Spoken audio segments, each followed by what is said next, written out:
there's a technology adoption path. We talk a lot about technology adoption paths, like, first it's sort of 18 to 34-year-old men and children who go and they get the big screen TVs, and then it works its way through. There's another technology adoption path I'd like to talk to you about, and it's the technology repression path, how it moves. So technology repression, like things that watch you all the time, that you can't switch off, cameras that watch you all the time, you can't switch off. They usually start with prisoners and mental patients, and then they work their way to kids, and then they work their way to poor people, and then to people who work in corporate jobs, and then to the wider public. That's kind of the adoption path for oppression technologies. And to give you some examples of those, there's for many years, if you were a prisoner or if you were a mental patient, it was pretty normal to expect that you would have hidden cameras watching you all the time, or visible cameras watching you all the time, that you couldn't tell when you were on camera or not. This sort of realization fueled by the panopticon. And that was considered right, proper, and proportionate for many years. And then a couple of years ago, there was a news story I actually broke about a school district outside of Philadelphia, affluent suburb called Lower Merion, Pennsylvania. Does anyone know about Lower Merion? Yeah. Lower Merion, Pennsylvania is a school district that's very affluent, so affluent that everybody got a free laptop, all the kids. They got a MacBook to take home. And they had to take the MacBook to school, they had to bring it home every night, they had to do all their homework with it. It was the only device they were allowed to connect to the school network.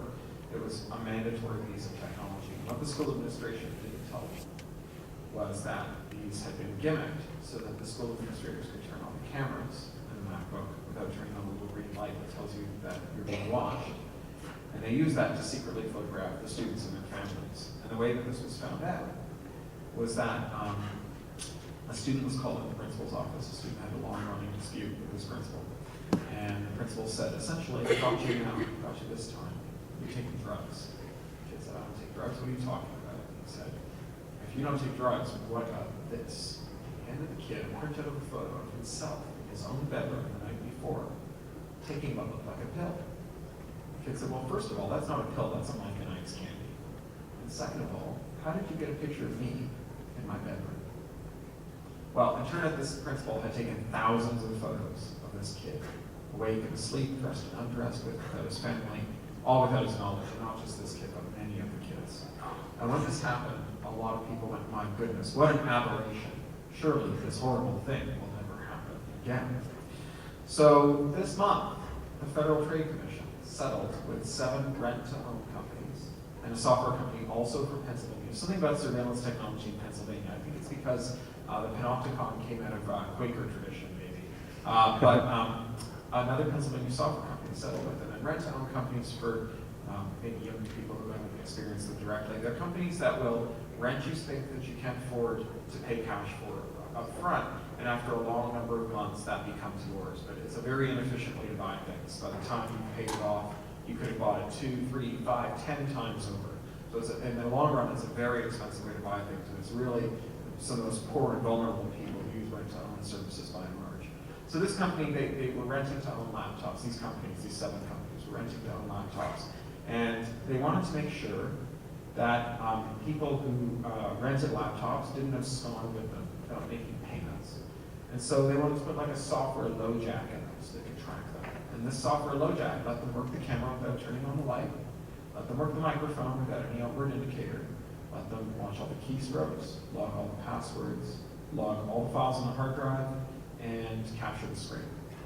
And they use this facility to secretly video record the owners of these laptops having sex, to record their children in private moments, to record, intercept and harvest and examine their medical records, to intercept, harvest, and examine their banking records, and other private communications, including privileged communications from attorneys. Right? Now, the Federal Trade Commission, as you'd expect, came in and said, you must never do this again unless you put it in the fine print of your user agreement. The problem here is that you didn't tell people you were doing it. So in that 50-page booklet you give people full of stuff that says, by being so willing to do business with us, you give us permission to come over to your house and punch your grandmother and wear your underwear and make long distance calls and clean out your fridge. You also give us permission to secretly run your video camera. So there's the technology path. It goes from prisoners to kids to poor people. Where's it going to go next? Well, my prediction is the next one is corporate employees. I think it would be pretty reasonable to expect that companies are going to start putting that kind of spyware in. They already do this for keystrokes. They already do this for even secure internet connections. It's very common for enterprise IT to put what's called an intermediate certificate in your web browser that allows them to effect a man-in-the-middle attack even on your secure connections effected through your computer. So you think you're logged in securely to Facebook or Gmail or to your bank or to your doctor's private site where they send you your x-rays or your medical images or your reports. And it turns out that they can read all this stuff over your shoulder. And they say, well, how else are we going to stop you from leaking corporate secrets if we can't read all this traffic that you put on our network? The problem is that oftentimes these devices are not just the devices on your desk at the office. They're devices like the kids from Lower Merion School District that you are required to carry back and forth to work every day, that you're expected to use after hours, that you're expected to take on holidays with you. And even if you try to have a device you use for work and a device you use for personal things, everyone who's an anthropologist of how people use IT, everyone who actually studies how this works, will tell you that nobody, not even the IT department, can keep track of which devices which consistently. So the next path is corporate employees, and then the final draft of this is us. And I'll get to that in a minute, how this gets to everybody else, even if you're not working for a company, if you're not a prisoner, even if you're not a mental patient, even if you're not a poor person, even if you're not a student. So, but back to students. Prisoners, for a long time, have had ankle cuffs. So have mental patients that track them and track where they are and track them as they move through space.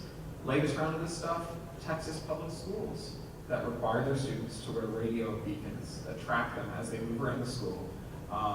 Fort Worth, which has been in the news for this, tracks their students 5 times a day. They capture a snapshot of them 5 times a day, entering and leaving the building, entering and leaving lunch. And I forget where the 5th one is. There's a 5th one that they track them onto in the toilets or something. And you're not allowed to sign up for school trips. You're not allowed to sign up for the prom or anything else unless you're wearing your mandatory radio ID badge. There's 2 of them. You have to wear 2 at all times. So if one doesn't work, the other one will work. So we're bringing prisoner cuffs to schools, and of course that will migrate to employees. Many employees already wear very efficient keyless entry fobs that allow them to just touch it. You may have seen people walk up to doors, and if they're especially stylish, they'll just swing their button at the door, and it makes contact with the wireless key reader and open the door pops. Those also allow them to be tracked, and increasingly employers are using that to log all the places that all their employees go while they're in the building. And where does that migrate to? Well, that migrates to the rest of us. We're already seeing that in California, for example, if you want to use the carpool lanes starting very soon, you're going to need a transponder. And that transponder is something that you will set to say, I'm a carpool before you get the carpool lane. If you don't have that radio transponder in your car, you will be pulled over because you need to have it to prove that you're a carpool.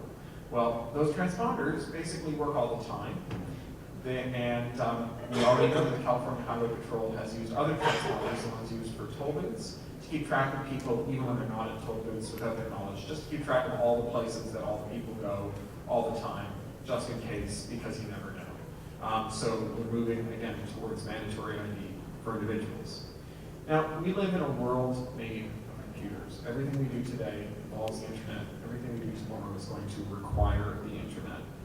And that means that every problem that we have from now on is going to involve the internet, because everything we do will involve the internet. And every problem we have from now on will involve computers, because everything we do involves computers. And it's tempting to think that you can solve a problem that has a computer in it by solving the computer's problem. If there's a car that can, that's a self-driving car, like California's just licensed, and people have figured out how to drag race them, maybe you say, well, let's design cars so that the computer in them can't run the drag racing program. Or if there's a 3D printer that can output an AR-15 rifle or a solid-state meth lab, and you say, maybe what we need are 3D printers that can't run the programs that output these things that bother us, upset us, and cause great social harm. Or if there's a computer that's used to copyrighting music, maybe you say we need to design computers that are capable of copyrighting music. And all of those things sound reasonable on their face, especially if you don't know much about computer science. But in the world of computers, we know how to make computers that can run all the programs. We call that a Turing-complete computer. A computer that can run every program that we can express in symbolic language. That's a Turing-complete computer. That's the computer we know how to make. We don't know how to make a computer that is Turing complete -1. We don't know how to make a computer that can run every program except the one that upsets someone. And our closest approximation to that is a computer that has spyware. A computer that hides secrets from its owners or users. A computer that allows other people to set policy on it, to tell it what to do, and that doesn't allow the user or owner to override what the computer thinks it should be doing. And it's the difference between a computer as a helpmeet and something that magnifies your personal power, and a computer that at the crucial moment says, sorry, I can't let you do that, Dave. So science fiction writers for a long time have been talking about what happens when technology is our master instead of our servant. Arguably one of the first science fiction novels, Mary Shelley's Frankenstein, is about this. And it's a lesson we really need to learn, because we don't know how to make a computer that allows only the good guys to take over the device and run programs on it. We just know how to make computers that allow other people, if they have the good guys' passwords, to log in and take control of the computers. And we've already seen in the real world what happens when you set up computers that allow the so-called good guys to access them, and how quickly that gets compromised. So for example, in Germany, the government of Bavaria was caught illegally installing spyware on people's computers that they had some interest in. So they would take their computers, often when they were crossing a border, under the rubric of a border inspection, and secretly install spyware on them. And the spyware that was called the Bundestrojaner, the government Trojan, allowed the same kind of thing that you saw in Ordinary Pennsylvania, the same thing you saw in Rent-to-Own. They could look through your camera, listen through your microphone, read all your files, capture all your passwords, capture your screen. But in addition, the Bundestrojaner itself was not a very well-written piece of software. It was in fact very insecure. So once your computer's immune system had a bus driven through it by the government, anyone else who knew the right password could take control of your computer and do all those things to you. That is just part of a larger industry called the lawful interception industry. Lawful interception began in the mid-90s with something called CALIA. CALIA was a bill that said that anyone who builds a voice switch, something used to route voice phone calls, has to design it so that law enforcement can wiretap the phone calls being carried on the switch without having to physically go down to the phone company's central office and attach a piece of equipment, which is how they used to do it. It was very inefficient, very slow. And the theory was that once you redesigned all the switches to do this, that only law officers who had a warrant would ever use this service. Nobody would ever, because of course, if you go down to the phone company and say, I'm here to attach a tap to your switch, someone at the phone company might say, well, I'd like to see your warrant, please. And they said, well, we'll just make sure that anyone who uses the special computer that you use to log into your switches only will do that if they have a warrant. So one thing we know is that it was very widely used without a warrant. The other thing that we know is that it was very widely used by criminals.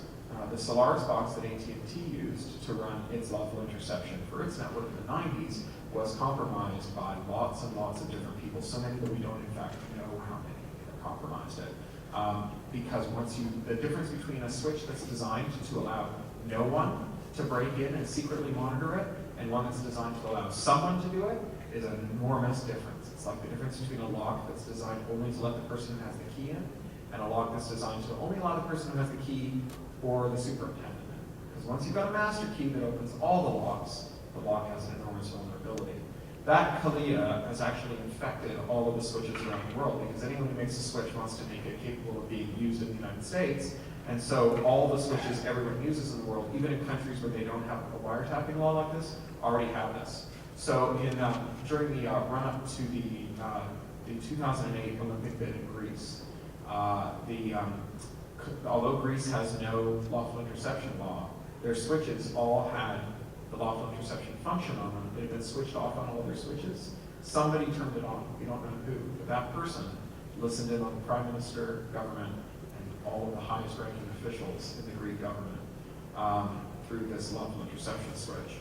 Lawful interception is now coming to software and to mobile devices. At the Wiretappers Ball, which is the big lawful interception trade show in DC this year, Jacob Applebaum, who incidentally wrote one of the afterwords to Homeland, the sequels of Little Brother, bought a ticket and attended. They're super spies, but they didn't notice that a guy who works for WikiLeaks had bought a ticket to their conference and was walking around collecting product information. And he published it in the British newspaper, The Independent. And they showed that governments around the world are buying tools that allow them to infect PCs and phones remotely. So for example, there was a thing that you would give it the email address of someone that you were looking for. You'd install it on the, you'd install a box on the switching center of some ISP that was maybe your national ISP or the ISP you knew that your target was looking for, and it would wait until that person's computer, to the iTunes on that person's computer, phoned home to Apple and said, is there an update for me to iTunes? Which iTunes does every couple of days. Is there an update? And when it did, it would send them a fake update. And when you installed it, it would do exactly the same thing to your computer that the Bundesprogramm did. Mic, camera, hard drive, screen, keyboard, right? And that was just one example. They had versions for iOS, for the iPhone, for the iPhone, for Android, and so on. And so here we go. We go from prisoners to kids to poor people to corporate employees to everyone. We start redesigning our technology so that it stops being a helpmeet and starts being a spy, a snitch, a traitor. Your phone has become a tracking device that lets you make the occasional phone call. So, Little Brother is a book about what happens when we demand that our technology be usable for us as a tool of liberation, and we reject those uses that are used for oppression. And that's something we can do. We have it in our power. I don't want the message you take away from tonight's talk to be, when in trouble or in doubt, when in circles, scream and shout. I want the message that you take from this to be that unless you do something, unless you take charge of this stuff, unless you are literate about it, unless you ask the right questions, unless you reject business models that say, for one reason or another, we need to be able to control your technology. Apple says we need to be able to control your iOS devices because that way we keep malicious software off of it, except they don't. And that way we make sure that there's no piracy, except there is. What they really managed to do is make sure that everybody who sells software in the App Store gives Apple 30%, because it's impossible. If I have an iPad and you write some iPad software and you want to sell it to me, it's impossible and illegal for you to do that unless Apple puts it in the App Store and then sells it to me. Can't sell it to me direct, and they want to collect that 30%. It's very lucrative. It's made them one of the most valuable companies in the history of the world. If you heard that they're the most valuable, that's wrong. It wasn't inflation adjusted, but they are one of the most valuable companies in the world, and they want that there for reasons that have nothing to do with government snooping or whatnot. But as soon as you design that into the device, as soon as you make that device a little bit pregnant, sure as anything, something bad is going to start gestating in it. And I've written the sequel to Little Brother, which is called Homeland. It makes this point much more explicitly, as you heard. The afterwards of Little Brother was written by Jacob Applebaum, who's quite an activist on this. And Little Brother and Homeland treats very directly with these issues and talks very directly about how to mitigate them in your own life. I hope that, having read Little Brother, and I hope that if you read Homeland, and my other books like Pirate Cinema that deal with similar issues, that you will fit the thoughts that it gives rise to some deeds, that you will take some action to address some of these risks that we all face thanks to technology. Organizations like the Electronic Frontier Foundation, the American Civil Liberties Union fight on these issues every day, as does the Free Software Foundation. They all need your support. Free and open operating systems like the new Linux operating system are easy, fast, reliable, and are designed by people who only want them to work for you. So the Ubuntu version of Linux that I use, UBUNTU, you download it, you put it on a USB stick, you stick it in your computer, you install the operating system with one click, and you have an operating system that does all the things that your current operating system does, except spyware.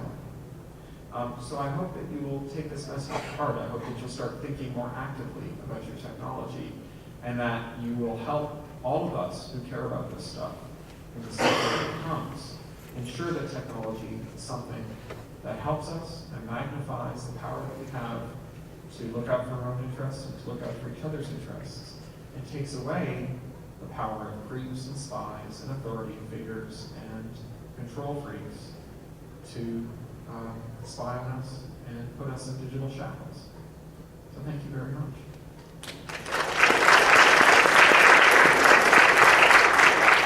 So now we have time for questions. Yeah. I have put a sticker in front of my camera. Is that satisfactory? You've got to post it over your camera. I've got to post it over my camera too. I think a lot of us do. I think you can only look at that little glass eye for so long before you start saying, oh my goodness, I wonder who's staring at me. You stare into the void stares back. But it's not enough, right? You think about all the other ways in which your computer can compromise. You think about all the secrets that it knows on you. Think about its microphone. Think about the passwords. Think about your personal communications. And all of those other things. I think it's very important that beyond putting a sticker over your camera, that you start thinking about the operating system and the companies behind it, and whether their interests are aligned with your interests. Give us the operating system again. Ubuntu. The operating system is called Ubuntu. U-B-U-N-T-U. It's a Swahili word that means together. And Ubuntu is designed for use in the developing world, particularly in Africa, and it's designed to be used by people who don't have access to tech support. So it's designed to be used by people who are neither super technologically literate nor have access to some support center, genius bar that can sort them out. Can you relate to the book and why? Can I relate to Little Brother and why? Sure, although, I was never nearly so cool as Marcus, but I certainly spent my adolescence both exuberant about and terrified by the power of technology. And I certainly feel that when I look at Marcus's life. And I certainly geeked out on the ways that we could use technology, and fun and exciting things that you do just for the sake of doing fun and exciting things. What blogs would you recommend to keep up to date with cyber technology?